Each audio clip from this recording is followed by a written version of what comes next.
He's here. Cyrano? Cyrano. Pleasure to meet you, Cyrano de Bergerac. You're a freak. Freak.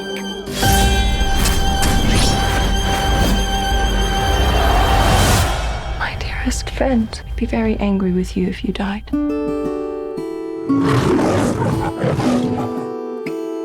My sole purpose on this earth is to love Roxanne. Does she know?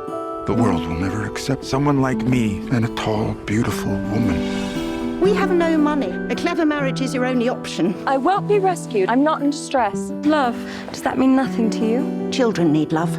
Adults need money. I need something to die for, write poems and cry for, and I won't be ashamed. I'd give anything for someone to say. Hello, and welcome to Mix Presents Sound for Film and Television Awards Season. I'm Tom Kenny. I'm the editor of Mix. We're here today to talk about Cyrano, an MGM United Artists release, directed by Joe Wright, but recently of The Darkest Hour, a nice combination of the two of them. It's based on a stage musical written by Erica Schmidt with music by the Dresden brothers, Aaron and Bryce. We're here today with Craig Berkey, supervising sound editor, re-recording mixer, calling in from Vancouver, and Becki Ponting, supervising sound editor, also re-recording mixer, calling in from London. The film premiered at Telluride in September and will open in Los Angeles for 1 week in December, open wide in January. Thank you for joining us. Let's start up with the immediate thing. It's a musical, which as an audience member, you sort of approach with a different mindset. You look at it slightly differently when they break into song. Let's start with you, Craig. As a sound professional, I mean, what do you think about when you walk into music, the challenges and the fun? Yeah, well, I'd never really worked on a musical or mixed a musical. And, we all met, the whole post-production team met at the beginning to sort of discuss our thoughts and how we wanted to present it. And we talked about the fact that we really wanted it to be a seamless transition from speaking dialogue into the songs and to, guide the viewer and not take them out of the film. So, we had a great start in the fact that Joe wanted all the actors to sing live. That was really helpful so that we were going, not from something recorded on set to something recorded in a studio. But we still had to really take care and make sure that, that sound quality and the tonality of it matched as we went into the song so people weren't taken out of it. And that's where we had a plan where we would have different tracks to lead us in and out of different songs prepared in dialogue, and we could then EQ them or use them or not, depending on how it sounded. Everybody's voice sounded different in the singing. So we couldn't come up with a plan and just say that's going to work, but at least we had some idea that this is how we wanted it to finish. And often the songs are while they're traveling through the town or through a cavernous room or something like that. They're not always steady state, which establishes a type of rhythm. And we get that very early in the film. But Becki, you've worked with Joe for almost coming up on 2 decades now. That sort of rhythm of the edit, the picture with the music in mind. How do you approach that? What are your thoughts? Well, on this, because as Greg said, it was live singing. I actually approached it from the start as if really it was a dialogue. I was track laying the dialogue, like it was a sort of conventional dialogue track lay in a way, because the singing was live, coming out of live speaking. I was treating those all the same, so they had all the same processing, and I use boom and lavs together all the time now. Since the amazing new plugin, well, it's not that new, but relatively new plugin, Auto Align Post. I mean, in the old days, you had to choose boom or lav, and there was always a compromise. Either the boom might, particularly as you said on walking shots, the boom would constantly be changing with the different, reverberation going on and off mic. Clip mics, obviously, sonic quality of clip mics are never quite as good as booms.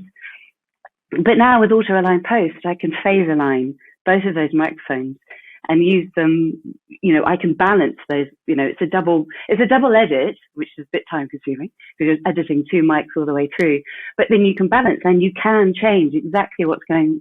If you looked at my track lay, you would see there's volume graphing and lots and lots of other things going on, but constantly different on both of those tracks, but mixed together should create the fullest dialogue you've got, because you've got the benefit of the boom. Even when it goes a bit wide, we're going to be adding reverb probably onto those scenes anyway.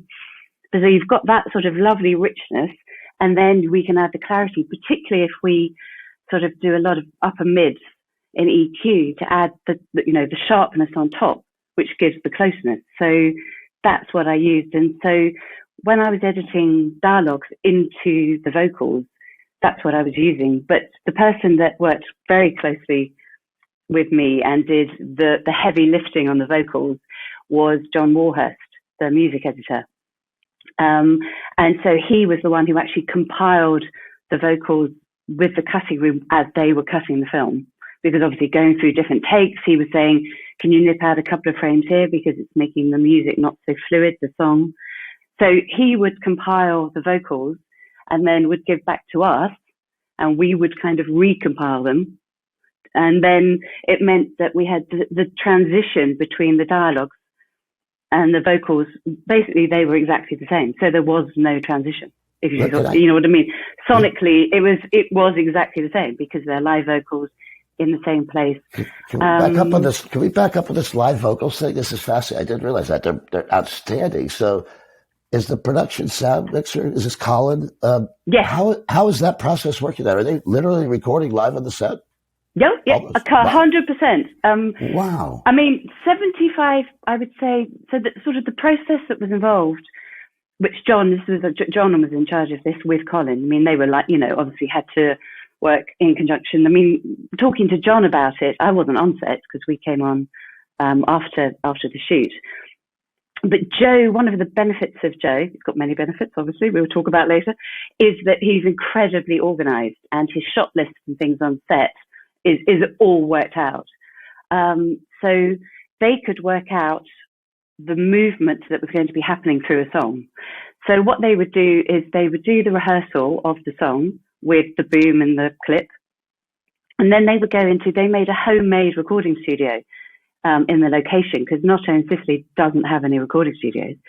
But then they would do a pre-record of the rehearsal, but moving around that studio, but with the lav mic on the outside of the costume rather than on the inside, and a boom much closer, obviously, than they could get in the filming. So they would have that, but that was the backup. So basically that was it was a bit like sort of for them doing ADR before the shoot. And then Tom, back to your talk about rhythm as well. I remember that a lot of that comes from Joe. I mean, I remember the first film I worked with him on, The Soloist, and there's a sequence in a bar and there's a piece of music playing, source music. And at the very end of the scene, the bartender, he's been cleaning a glass in the background, and he puts the glass down on the bar exactly when the last note of that music cue ends. And I'm like, ooh, I'm going to like working with this guy. And so you will see that, in the film, there are sequences where there are soldiers practicing their sword play using these sticks. Interplay between the music rhythm and those sticks. We have the ability to just move them. They're not all in sync with picture. They're in sync musically, either with themselves or with the music that is playing in there. And that's all coming from Joe. It's all pre-planned how we want that to play. I think he says at one point there's a big sword swoosh when he says, "I am Cyrano de Bergerac." Very, very nicely tied. That rhythm of that edit struck me. I mean, it's almost like at certain points, this is a dialogue film. I mean, this is a Rostand play. It's heavy on dialogue. At times it feels like slam poetry. I live in Oakland, and this is like, there's a patois, a rhythm, a cadence to almost everything they do. But I was just going to chip in and totally agree there with Craig. I mean, from the typewriter scene in Atonement, from the typewriter start of Atonement, Joe has in his mind the finished soundtrack before he starts shooting the film. So as you said, with the rhythm, that's constantly in his head as he's filming, and then when he's editing, and then when we're in the mix. So it's a constant. I mean, Craig knows as well as me. So many films, all those things only come together in the final mix. Joe is that's in Joe's head I think from the moment he's involved in the script. So, which I personally is very, very unusual. Before we get to one of my favorite scenes, I would like to talk a little bit about backgrounds and environments here, because you're dealing with, it's shot in Italy, you're dealing with large rooms of stone, and it feels like narrow cobblestone alleyways, plazas, and there's dancers moving around. These sort of like you're having a conversation in a giant room with stone. How did the environments work in this? Craig, do you want to start? Yeah, well, I mean, it was interesting as we were mixing the film. I remember Joe, he usually sits beside us at the console the whole time. So once in a while he doodles, and he was drawing out this little plan, and he showed me, he showed me just for fun. Oh, this is the location where we shot the film. And he said, if you look this way, that's that location. In this way, he used the same square in the thing for all these different locations. And in the film, they look completely different. So we then we have to make them different by what we're doing for sound. And a lot of the backgrounds were actually adding exterior voices, horses, carriages on cobblestone, and not just random. Some of them actually, they meant something to the story. Like when later in the film, when they're going to battle, we have troops assembling. We have, people calling out, soldiers calling out, and that kind of thing. So they weren't just kind of random bird chirps and things that sometimes we put in. They actually were part of the story. Yeah. The environments, Becki, you're moving dialogue in and out of a lot of echoey locations. They were very, I would say for Colin, the recordist, there was some extremely challenging locations, like up Mount Etna, which then erupted, I think, 2 days after they left. So fortunately that didn't happen when they were up there, but it meant that there was a lot of cleaning up to do, in terms of, Colin did a fantastic job, but obviously, as you said, lots of challenging environments. So Isotope RX was my lifesaver, and was Cedar, which was, hopefully you can't hear that the work that went into it. But, as I said, back to the combination of boom, lav, Cedar, Isotope, those were the tools that saved. And as I said, technical ADR, there was hardly any. We didn't ADR any singing. So everything that you hear is not one line came in. I never had an ADR line of singing from many of the actors. So that, but which is why I think, hopefully, as a viewer, it feels as emotive as it does to me. It's fluid, it feels real. If we ever did have to replace anything, we made sure that there were breaths, so you were there. So there wasn't just some sort of sterile, clean bit of dialogue. That's true. That's really true. You don't feel like, I'm thinking back to some other musical. It's not like Clint Eastwood stops and Paint Your Wagon and does a song. It's almost like the song begins as they're walking, which brings me to one of my favorite scenes. It's just excellent, the introduction of Cyrano, in my opinion, when we have a small lead up at the beginning and we come into the theater where the most famous actor is about to take the stage, and Cyrano calls in from the rear, which you did some processing with, no doubt, and then he enters with, it's almost like a modern rap style, in a sense, into song, into duel. Can you take me through that scene? Maybe you've seen it a lot. Craig, that's a great scene. Yeah. Well, that scene was quite difficult to mix, as you can imagine, just because of all the different elements involved, right? With the crowd voices, Cyrano's voice, which is a wonderful tone to his voice that we wanted to maintain and not mask by putting other things in there. And then once he gets on stage, of course, we have all the fighting effects and the music's going, and then the crowd is also singing at that point, and he's rapping, and we want to hear all the words, but we want to keep the pace. So it took us a little while, actually, because and as we typically do, we'll work on the film for a bit, and then we'll go and listen to it in a theater. And that is one sequence we listen to and like, oh, okay, we got to go back in and dig into more details in that, in shot by shot. even coming into the theater, we had to go back in and just sort of re-examine every little piece and make sure that we were getting out of each shot something interesting. We could understand the lyrics. And you understand the dialogue in the crowd. I mean, the crowd wall is excellent. And then you get the individual spikes. It's almost like you have these little pieces that are poking through at times. And so it kind of went to, the spot where sometimes I would have to maybe compress some of the vocals that were poking through, because they in order to poke them through, you had to play them too loud. And so you would just, it would all of a sudden become too loud, and then you would lose the next word. So we would go through and pick a couple to compress so we could raise them up, but not have it harsh, and be really selective in that. And so working with Joe, that's one thing about how we work, which really helps, is when we do a reel or a sequence, we play through all of the elements individually. And so we'll go through and just play the effects for the sequence. Okay, great. And then just play the music cue. And then just play we pretty much know the dialogue, but we'll play additional voices and whatnot. So we know all the elements. Now, Becki and I, everybody on our team knows all the elements, but we don't, when they put them all together at first, sometimes it's just, everything changes, right? His ear's that tuned. Wow. It's like no other director I've ever worked with. And he's literally, as Craig said, I don't know if he's like there.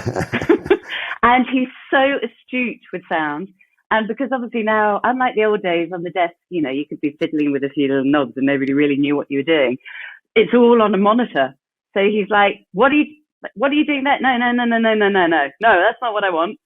So, yes, it's a very open environment. Yes. But incredibly collaborative because of that. He's like, well, maybe we could try that. And, he is part of the sound team, really, Craig, isn't he? He's kind of, you know what I mean? He is actually part of the team making But sound. I think the fact that he knows, we all know the elements, but I mean, there are days he sits down, he's like, okay, let's play. Because it's not a simple matter of just playing these sounds at a level where you hear them. It's like, we can decide how we want the film to sound. We don't have to use all the elements. We don't have to play it any particular way. So it's, knowing everything is just the beginning of how we're going to do this. He's British, so he's they call him a balance engineer at a certain point, right? It's all about that balance in the music and effects and dialogue. To continue that opening scene, Becki, if you would. I mean, now that I understand everything's live, that's the duel, and not to have a spoiler alert, there's a sword fight. But that duel, they're talking, they're almost trash talking. It's like a sporting event where that's all real, live? That's all. Nothing was done post. Nothing was recorded post the shoot. Sometimes they said John Warhurst would compile that dialogue track. So like I suppose I was about to say it's not like an ADR track, so it's not ADR, but there were, obviously it's cutting around. So he would get the sync sound for those shots from Valerio, like an AAF, and then he would make those work. If he needed to, he would swap out another take, because obviously there would be a bang that, here or wherever that would muck up the clip mic or whatever, because obviously that majority of that was clip mic. Or if he needed to, for certain shots, he would go to that bag of pre-record that he had, but which had movement on it. So he could slot that in, and then we would EQ it and match it so it would sound, so hopefully everything was as fluid. But nothing was done afterwards you would assume that we would do ADR effectively for that. Yeah, but we didn't. They're breathing. The only thing that I did do for that scene was I got Peter to do a whole breaths and efforts track. So I could, between words and stuff, and, I could add in a bit of a closer, like, or whatever it was needed at that point. But that was the only part, none of the singing at all. And let's face it, Peter has a rich voice. I mean, I mean, and then later in the scene, which we all know the story, when they're talking to the balcony to Roxanne, there's a chest in there that's just so solid. I think it's a musical, and I can't walk away without asking you. You've heard these songs 1,000 times; they're wonderful. We'll probably have a best song nominee in there, I'm guessing, as well. Which one do you come out humming still? Do you have a favorite, or Craig? Well, I have one of my favorites is the song "Overcome." It's the sequence where Roxanne is at the balcony and Christian, with Cyrano's help, he's talking to her from the courtyard. That song, just something about it, the way it creeps into the sequence, and I enjoyed mixing that one for some reason. The guitar sounds are really great, and the singing, the vocal singing and the dialogue beforehand, it just continues on. It's not like a song breaks out. It's like they're actually talking to each other through the song still. So I really enjoyed that. But the other one was Wherever I Fall, the sequence battle sequence. That with big choir, we had choir, we had the group singing live as well as the actors singing. That one I was still hum. Yeah. Oh yeah, that's and it's through a whole passage of a battle almost. I mean, it's time passes and everything. Becki, what do you? Well, I agree with Craig absolutely on Wherever I Fall because of the emotion and the reality of those men singing is just something that it just captures for me what I imagine the moment pre running to your death is going to be like. I thought it was absolutely beautiful and beautifully sung. But then I'm a massive fan of someone say because of the spectacle of that song, and the way it was shot is just, and the choreography, and Christian singing in it. It just that's the song that got me every time, and actually just made me smile but half cry at the same time, which I'm not sure. You know what I mean? I just felt so like every time, and obviously we see these songs and hear these songs a lot, and so that's the one that gets me every time. I don't know. What's the old mantra? Nobody ever came out whistling the footsteps or something like that.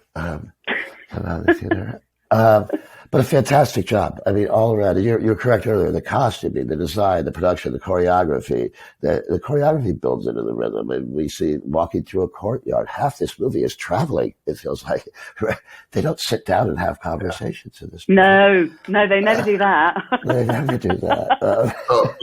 We had a great Foley team too, which I was going to say Foley was amazing.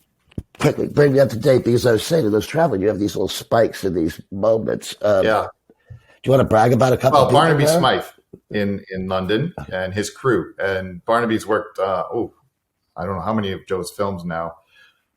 He understands what Joe likes and what we like to use. And it's fantastic in that in a lot of sequences, they'll record location footsteps and studio footsteps, sync them together in dead sync, so that we can choose to use both or it's kind of like the boom and the lav idea that Becki's been talking about.